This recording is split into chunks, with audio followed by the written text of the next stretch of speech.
طيب بسم الله والحمد لله والصلاة والسلام على رسول الله وبعد رب اشرح لي صدري ويسر لي أمري واحلل عقدة من لساني يفقهوا قولي. Firstly, thank you for showing up, and just a show of hands, what's the earliest that you guys have to be out so that I can adjust my speech? I don't like trespassing on other people's time, so what's the earliest that anybody has to leave? Some of the sisters like, 7 o'clock? It's over. Yes! Time to food. Yes. Hala wallah. Let's bring it on. Alright, so is it okay if I do 40 minutes? 40 minutes good? Okay, I'll try to gauge myself in 40 minutes. So the lullaby today is what? If you saw the poster, if you guys are here. Hush what? It's a cheesy what? It's a cheating advice. It's a cheating advice. Is it cheating if I say the answer? No, it's not. Alright, cool. Hush, little baby. Oh, you're studying in Cambridge. You guys are too uptight, man. You guys gotta loosen up a little bit. Ain't cheating if you... What is it called? Hush, little baby. Sing it for us, please. That's not cheating.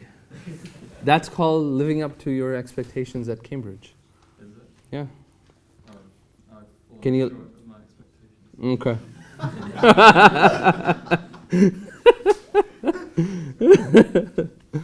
Alhamdulillah. So, what is it called?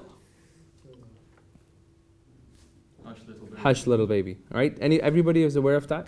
It's very... You're not aware of Hush, little baby? I'm not sure how that goes. Can you sing it for us, please? Oh, nice one. I like that.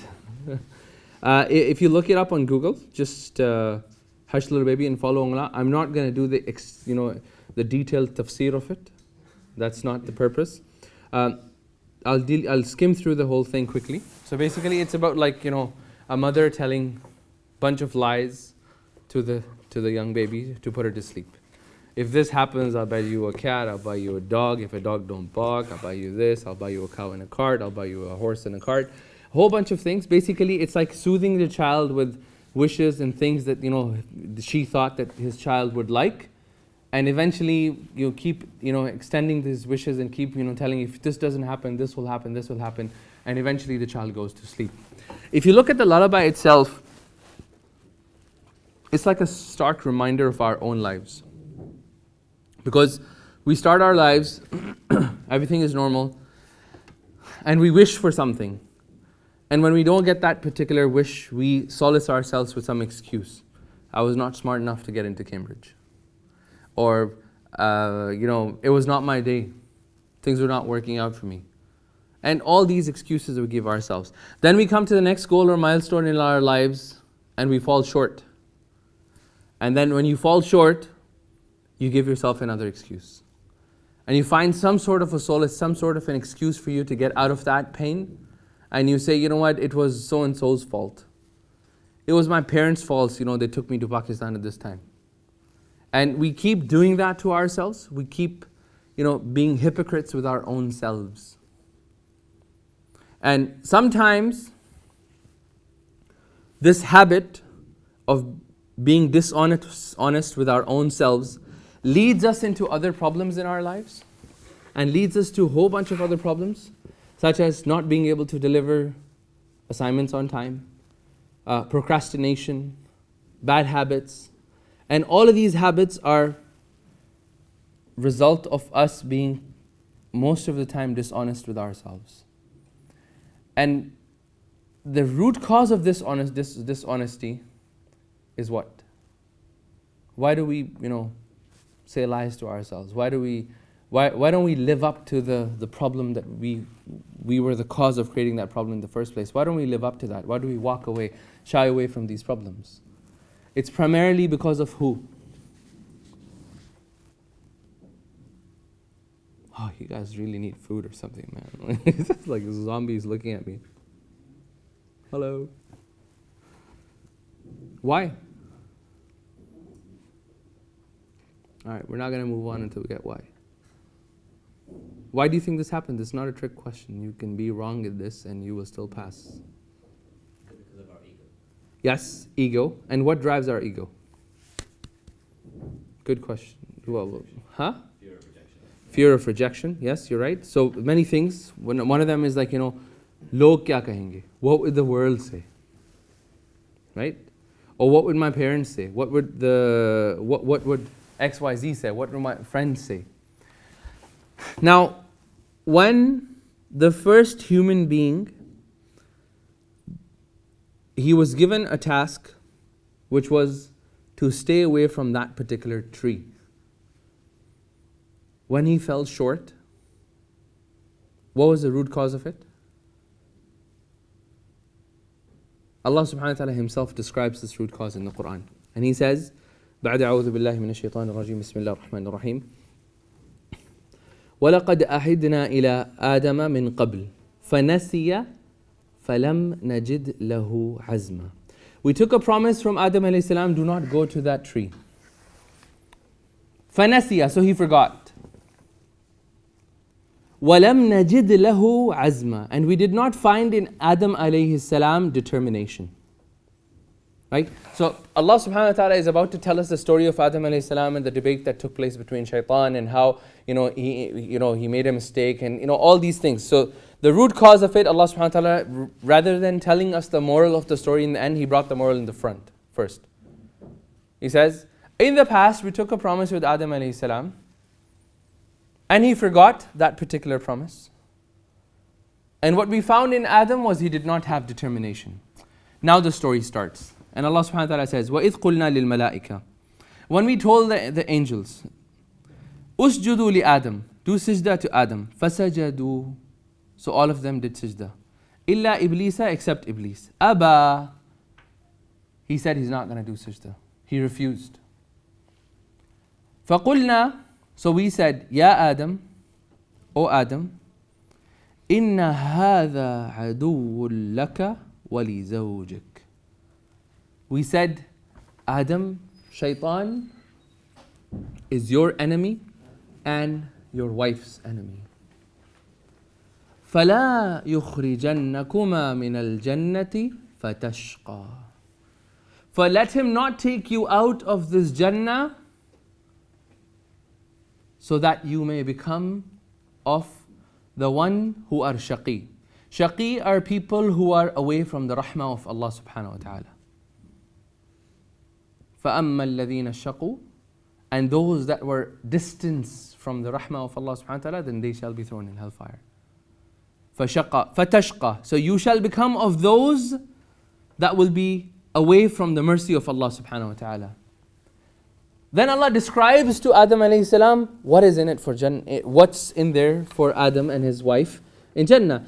إِنَّ لَكَ, indeed for you in the Jannah, أَلَّا تَجُوعَ فِيهَا وَلَا تَعْرَى. You shall not feel any hunger and you shall always have your clothes on. I.e., there would be no nudity. وَلَا تَعْرَى, definitely, in literal sense, there would be no nudity. I.e., you always have clothes on. You will have abundance of clothes. وَإِنَّ لَكَ لَا تَظْمَأُ فِيهَا وَلَا تَضْحَى. And in the Jannah, you're going to have no thirst, i.e. you'll have abundance of water. And وَلَا تَضْحَى, you will not have sun, i.e. you'll always be in shade. Tadha is the time when the sun comes out and the rays of sun are right, they're about to start getting hot and you start feeling the heat of that sun. وَالضُّحَى وَاللَّيْلِ إِذَا سَجَى, Allah subhanahu wa ta'ala talks about it another time. They also have something called Salatul Duha. So that is like around 2 hours after the sun rises, taqreeban. That's the time of duha. So Allah is saying that you'll have some sort of house, some sort of place to live. But shaitan came to them and he said to them, فَوَسْوَسَ إِلَيْهَا. So shaitan came, oh, my page just disappeared. فَوَسْوَسَ, 1 second.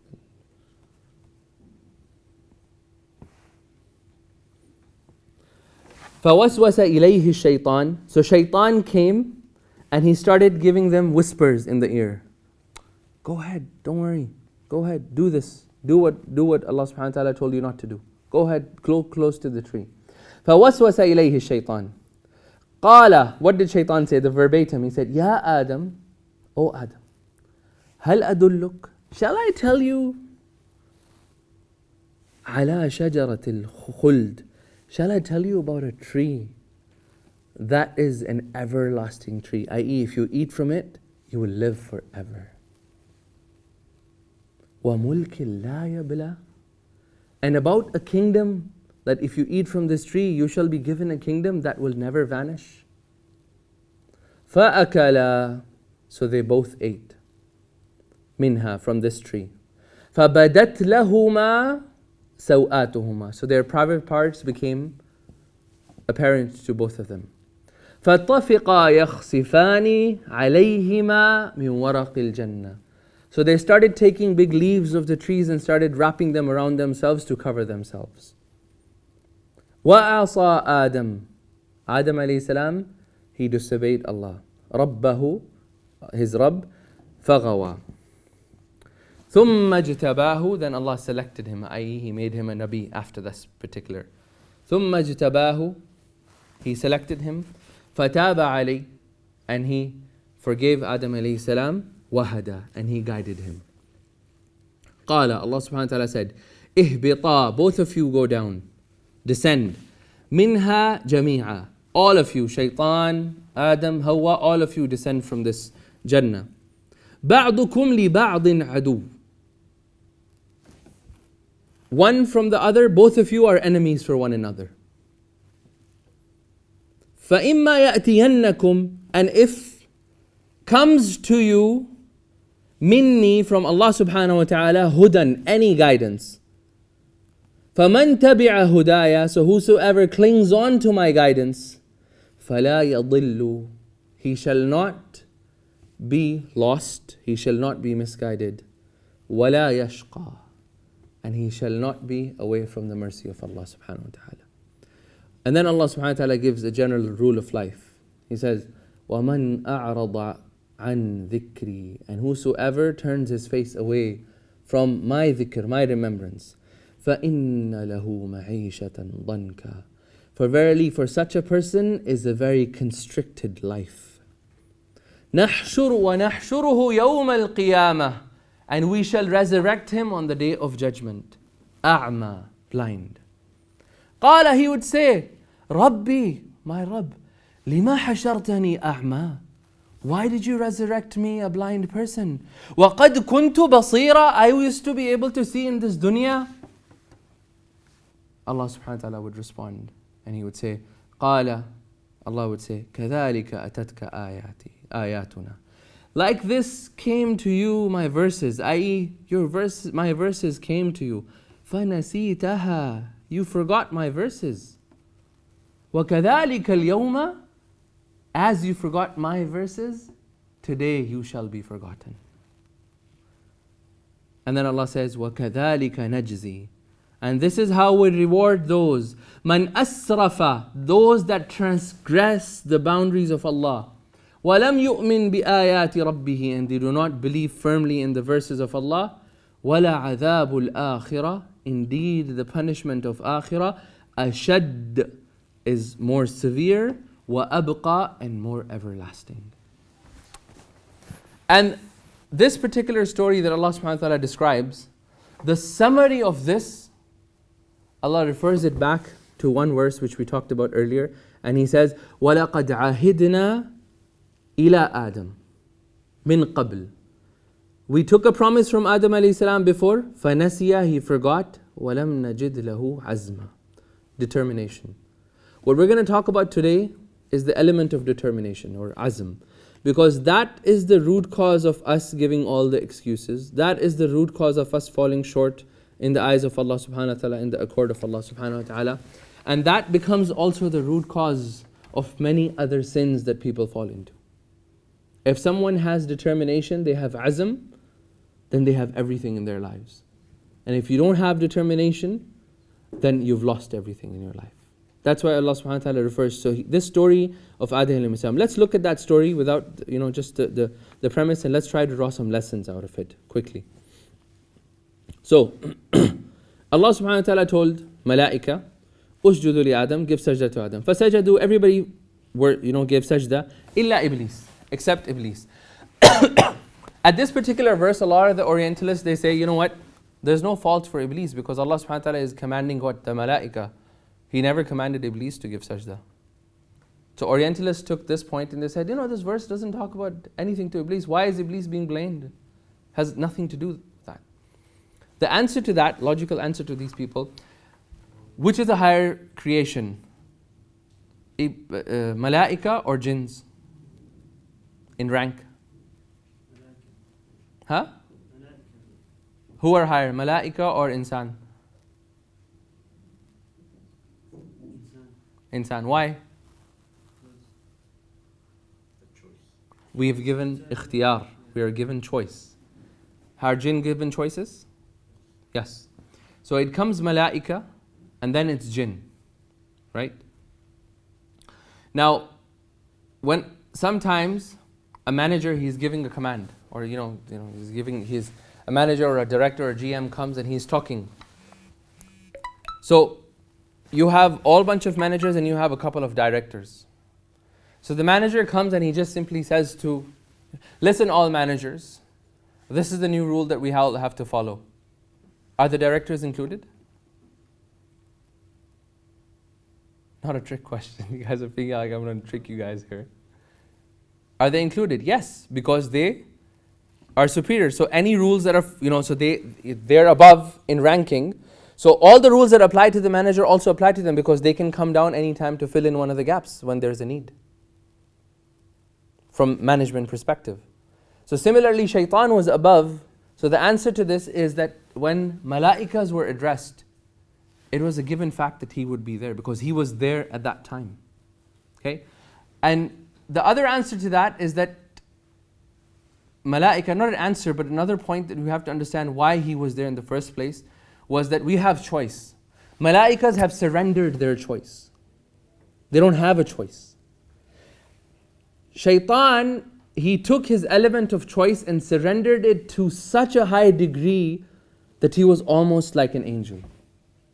And that's why he was taken up all the way to the malaika. And that's why he used to, hang out with the malaikas. Because the element of choice, he was like, Sami'na, whatever you tell Allah subhanahu wa ta'ala, that's it. So he had completely surrendered that element of his choice. Okay? So from there, if you look at it, when Allah subhanahu wa ta'ala commands, this is the logical answer. The grammatical Arabic answer to that is this is something called very, very deep, but I'm not going to go into that. When you say, جَاءَ قَوْمٌ إِلَّا حِمَارًا. The nation came, or the people came, except their donkey. Was the donkey part of the nation? Yes, it was. It doesn't have to be mentioned. So there's a grammatical out to that. But this is the verse that gets a lot of people out of Islam. I know a couple of brothers, they read this, they're like, Iblis got nothing to do. And from there they went really off. So, and that it comes up a lot. Then Allah subhanahu wa ta'ala says, قَالَ يَا أَدَمُ إِنَّ هَذَا عَدُوٌّ لَكَ وَلِزَوْجِكَ. First thing we all need to understand, shaitan is our greatest enemy. Unless and until we take measures to protect ourselves from shaitan every single day, we are in an open attack against shaitan. When you enter your home and you don't say Bismillah, shaitan says, we found a place to stay tonight, let's go, let's have a party tonight. You say Bismillah, shaitan has no place to stay. When you're about to eat food, we don't say Bismillah, he's always there attacking us. And that is what Adam alayhi salam was reminded. He said, Ya Adam, Ya Adamu inna hadha aduwwun laka wa li zawjika. And the net result is that he is being distanced from the rahmah of Allah subhanahu wa ta'ala, and he wants each and every one of us to be distant from the rahmah of Allah subhanahu wa ta'ala. And why does he want to do that? Because he knows that if insan, they have determination, because of this determination, because of this azam, they will carry on worshipping Allah subhanahu wa ta'ala, they'll carry on obeying Allah subhanahu wa ta'ala. So the only weapon that he has is waswasa. So he came to Adam alayhi salam with waswasa.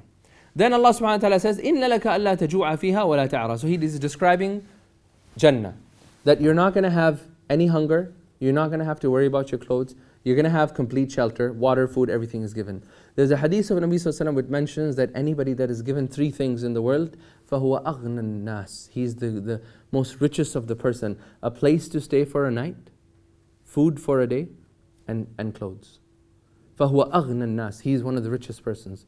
Ask yourself these questions. How many times do we complain about our states of life? I've been through student life. It's difficult. Sometimes it's very hard for us to live. Sometimes you're barely making your ends meet. Sometimes you want to buy that slice of pizza, but you don't have anything in your pocket. Right? It's difficult. But then remind yourself of this, that there's millions of people around the world that are not provided those privileges. And for us to have contentment is one of the first steps to developing azm, developing determination. Being content with whatever Allah has given you. If you be content with that, you thank Allah subhanahu wa ta'ala for that, watch how Allah subhanahu wa ta'ala starts developing this element of azm or determination in you. Then Allah subhanahu wa ta'ala goes, فَوَسْوَسَ إِلَيْهِ الشَّيْطَانِ, and he came to them and he said, هَلْ أَدُلُّكَ عَلَى شَجَرَةِ الْخُلْدِ وَمُلْكٍ لَا يَبْلَى. What does every person want in the world? To live forever, or his name at least lives forever. And he wants a lot of money. And that is the fitrah that Allah subhanahu wa ta'ala has created from the time of Adam alayhi salam. So even shaitan, he knew what are the tricks that he can, what are the two ways that he can enter Adam alayhi salam. Now notice how Adam alayhi salam did not need any of this. Allah is taken care of. His clothes were free, his food was free, didn't need to work, everything's going to come to him. But despite that, that's our fitrah, that's our nature. And sometimes when we run after these things, that makes our determination become weak. So when we run after dunya, when we run after these things, when we run after money, and all of the things that are connected to this imperial world, then it enables our determination to go down. Then the next thing Allah subhanahu wa ta'ala says, فَأَكَلَ مِنْهَا, they ate from it, فَبَدَتْ لَهُمَا سَوْآتُهُمَا. This is a point one of the scholars he mentioned, and I wish that, subhanAllah, I remembered his name, but I remember his name. I was attending one of the lectures and he said something so beautiful. He said, just imagine for a second, okay, that there was a person and that person came in your house and he saw your parents and he forced them on gunpoint to take off their clothes and you're all there. How would you feel towards this person? What would be the feelings you would have towards a person that would enter into your house and ask your mother, your sister, your father that take off your clothes in front of you? Shaitan was the one that took off the clothes of our grandparents, Adam and Hawa. And the real question to ask is, do we feel that same anger that we would feel towards that person? Do we feel the same anger towards shaitan as we feel towards a person that would do something like that to our parents? If not, then we are not really taking shaitan as our true enemy. It's the greatest threat that each and every one of us have. It's a constant threat, but sometimes we're totally unaware of it. We forget about it. And that's why sometimes it's these reminders of such allow us to keep our determination going, keep strong with the fact that we need to attack. We need to attack, but take my words back. We need to be we need to take shaitan as a true enemy. Then Allah subhanahu wa ta'ala, He mentions afterwards, He says, the end result, that they were taken out of Jannah and they were sent to the earth. And then Allah says, وَمَنْ أَعْرَضَ عَنْ ذِكْرِي فَإِنَّ لَهُ مَعِيشَةً ضَنْكَ. One of the other reasons why our determination goes down is that we distance ourselves from the remembrance of Allah subhanahu wa ta'ala. And when we do that, Allah subhanahu wa ta'ala gives you the result that whosoever stays away from the remembrance of Allah subhanahu wa ta'ala, فَإِنَّ لَهُ مَعِيشَةً ضَنْكَ. For him, for such a person, he is going to have an extremely constricted life. مَعِيشَةً ضَنْكَ. You're going to have extreme hard time living in this world. وَنَحْشُرُهُ يَوْمَ الْقِيَامَةِ. And we shall resurrect that person on the Day of Judgment, and he is going to be blind. Why blind? Because he became blind with the verses of Allah subhanahu wa ta'ala when they were in front of him. He became blind. Either he became blind or shaitan made him blind when the verses of Allah or the adhkar of Allah or the remembrance of Allah was right at his doorsteps, and he walked away from it. And these verses in a nutshell give us one element, that the key behind anybody's determination becoming weak is the constant attack that shaitan does on us. Why does our determination become weak in the first place? Because see, there's two types of thinking. You have like small bird thinking and you have like big bird thinking. Small bird thinking are like these small sparrows, right? So they don't have a long vision. They see small things, they hop from branches to branches, and they go from one branch to another, small tree to another small tree, but they hardly go high up. You'll hardly see them flying high up. Why? Because scientifically they don't have good vision. So when they do go up, it's very hard for them to see where they're going to land. So they get scared and they never do that. But big birds, on the other hand, big bird thinking, they can fly really up. They can see miles apart. Falcons, eagles, they can see miles apart. When Muslims, they develop big bird thinking, i.e. they look beyond that, little thing, little step, little difficulty they're facing, and they look beyond and they try to look how this particular action and the path they're leading can help them in the end, then it becomes easy. And the ultimate result or ultimate goal they should be always looking at is what? Their akhirah. And Muslim, when they have their akhirah in their mind, at the doorsteps, at the front, it's always there for them, everything else they face in this life becomes trivial for them. It is a difficulty. At the time of difficulty, you will feel the difficulty, but you'll eventually come out of it. And you know that, eventually you're going to enter akhirah. So you are working towards that end goal. Even when you guys are going through university over here, keep that in mind. How are you going to be able to use this degree and go back and help Islam in some way, shape or form? I'm not saying come up and give lectures. I'm not saying become scholars. I'm not saying, but in your own little capacity. How can you utilize that to help your own akhirah, your own children's akhirah, as well as help the community in that process? Another thing that azam is, another thing about azam that I wanted to talk about, and this is more towards like the personal development side, which is that it's kind of weird because I just didn't come on time, but I'm going to talk about it anyways. Right? So every time you give somebody a promise, you tell them to do something. You say, I'm going to be there at 7:40. Okay? So if there was a chart, I'd probably draw something, but anyhow. So think of your azam like as a mountain over here. So every time I give you a time that I'm going to meet you at 7 o'clock, and I don't show up at 7 o'clock, your azam takes a hit. The next time I give some other person time to come at 8 o'clock and I never show up at 8 o'clock, I keep breaking these promises, these little promises that I make with other people, then the azam starts taking a hit. The worst is when we break these promises with our own selves. So if you want to get onto a track of fixing your determination problem, fixing your azam problem, one of the first things that I would recommend is start fixing your promises with other people. So when you tell somebody that I'm going to be there at 10, be there at 10. Make sure. But if you cannot make it at 10, make sure that you negotiate the time. Call the person up, saying, listen, I'm not going to be able to make it at 10. Is it okay if we can meet at 10:15 or 10:30? Are you okay with it? But the worst is that you don't call and you show up late.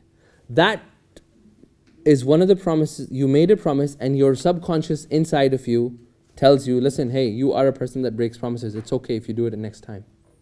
But once you start fixing yourself up and you stop breaking these promises with other people. Why do we start with other people? Because it's easier. And there's a higher stake because there's somebody else also involved. So it's easier for me to fulfill that promise. Once you are a person that always comes on time, they hardly break any promises with other people, then start working on yourself. Because you're now repairing the mountain of azam that you have. And then start with little things. Promise yourself that you're going to do one or two things you're going to focus on. And when you've decided those things, you make sure that whatever happens in the world, that day is not going to pass by until you ensure that you do that one particular thing. Your subconscious gets a message, oh, the guy is serious about things. Oh, he's serious about commitment. See, the real problem that Muslims face today, even after they graduate, is true commitment to knowledge. I was once, giving some lectures somewhere, and after the lecture, it was like a whole 8-hour seminar. So in the end, one of the brothers came and he said, brother, we're all saturated. It's too much. So, it's like the glass of sugar. You put too much sugar, you can't. So he gave that analogy. So after the lecture, I responded back to the brother, not like directly to him, but like to everybody. And I said to them, I said, I've been told that, we've given too much information, or it was too serious, or it was too much. But a talibul ilm never saturates. Somebody who's seeking knowledge. I'm not referring to knowledge, seeking sacred knowledge. I'm referring to knowledge in general. You never are saturated. You're always in the quest of learning. And this, if you want to keep that going for the rest of your life, you need to work on your commitments to yourselves. So start with 1 or 2 commitments that are easy, that are not very difficult for you to do. Simple, easy things that you can do. And start implementing them in our lives. Some of the apps that you guys can use to help you with that, I know like a very good app that I use on Android. It's called Rewire. So if you have an Android phone, you can download an app called Rewire. So what it does is it keeps reminding you of habits. It'll keep sending you notifications, like a WhatsApp notification about quotes, daily quotes about how, So it keeps motivating you. It's like a coach, as well as it reminds you when you were supposed to do that habit. So you say you're going to go to bed at 10 o'clock and your habit is you want to read 10 minutes daily. It will send you a message, like a notification right at like a WhatsApp message, and you'll open your phone, obviously, because so you'll open it, 10 minutes reading, and then you can do your 10 minutes reading. And then it tracks it for you, and it does it for 21 days, and psychologically, if you do it for 21 days, you're pretty good chances that you'll build that into a habit. So that's one thing you can do. Second thing we need to do is ask Allah subhanahu wa ta'ala for help. Some people, it's just so much easier for them. I know, for example, I have a son, Isa. It's extremely easy for him to get into these habits. Absolutely no trouble at all. But then I have other children, it's like, when will you ever learn? Like, teaching them how to fix their drawers. Isa, alhamdulillah, no issues. Picks it up, folds everything down, everything's all cool and dandy. And my other son, he's like, he wants one thing and everything is out. Right? And then you tell him, please, can you put everything back? And he's like, done, quick fix. So those habits, some people it's natural for them, some people it's not. But it's not something that you cannot learn. For developing these habits, ask Allah subhanahu wa ta'ala sincerely for help. Third thing that I would tell you is work on taking personal development courses. Whatever you can. University usually offers these kind of things. Read up on these things. The more you read up about this particular problem that you have, so for the longest period of time I had like procrastination problem, real problem, like when I say real, I still have that problem, but it's not like a really big problem anymore. So work on that, because certain problems that you might have may become like a big block for you to go to the next level. And lastly, one last thing, which is that accompany yourself with people that you think have high determination. So you maybe from the brothers or from the sisters, that mashallah, one sister, she's like dedicated, she shows up on salah on time every single time, she's doing her homework, like she's on the dot, right? Or some of the brothers, mashallah, they're on the dot. Accompany yourself with such people, because you will become the product of your company. And if you accompany yourself with people who don't live up to their own commitments, who don't live up to their own standards, then soon it will become very easy for you to become just like them. And these are just simple tips, but in the end, I would like to mention that, Quran, for every single one of us, and I want to dwell on that one ayah, and I'll end with this, which is that Allah subhanahu wa ta'ala says, وَمَنْ أَعْرَضَ عَنْ ذِكْرِ, whosoever turns away from my remembrance, فَإِنَّ لَهُ مَعِيشَةً ضَنْقًا. Anytime that you find yourself, everything is falling on top of you, life is constrained, you don't see the light at the end of the tunnel, things are all dark, check and ask yourself, when was the last time you picked up the Quran? And when you do that, and the answer that you will get is probably going to be a really big number.